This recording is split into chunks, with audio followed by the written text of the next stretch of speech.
Hello everyone, আশা করি আপনারা সবাই খুব ভালো আছেন। এবছরের ক্রিসমাস ইভ আমার কাছে খুব স্পেশাল, কেননা এবছর ক্রিসমাস ইভ হচ্ছে আমার মেয়ের জন্য প্রথমবার।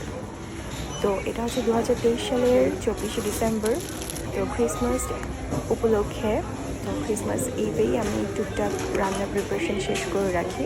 তো সেটার জন্য টুকটাক আমার শপিংয়ের প্রয়োজন ছিল, তাই টেস্কোতে এসেছিলাম। তো টেস্কো থেকে টুকটাক কিছু বাজার করে নিয়েছি।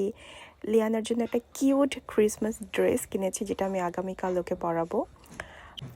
এরপর বাজার শেষ করে বাসায় চলে এসেছি।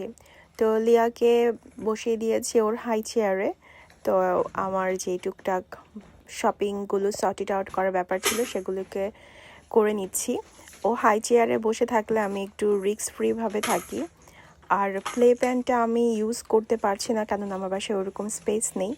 লিয়ার জন্য আমার যে কত কিছু কেনা হয়েছে আলহামদুলিল্লাহ। তো এখন মনে হচ্ছে আসলে সব কিছু একবারে কেনার কোনো প্রয়োজনই ছিল না।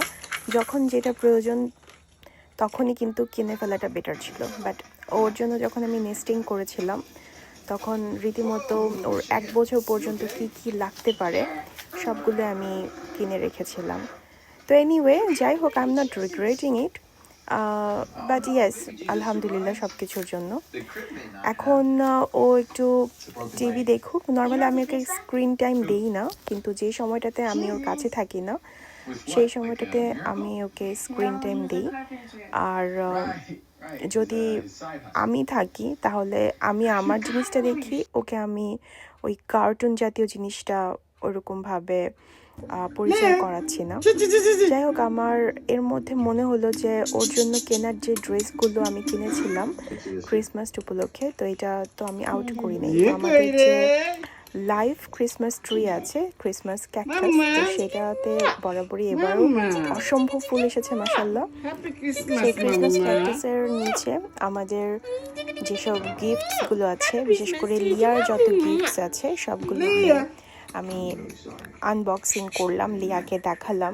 এরপর লিয়ার সাথে কিছুক্ষণ খেলা করলাম আমরা দুজন মিলে। তো আগামীকাল ক্রিসমাস ট্র্যাডিশনাল ডিনারে যা যা রান্না হবে সেগুলোকে হালকা করে প্রিপারেশন করে রাখলাম। এই ছিল আজকের ভিডিও। আপনারা সবাই ভালো থাকবেন। আল্লাহ হাফেজ।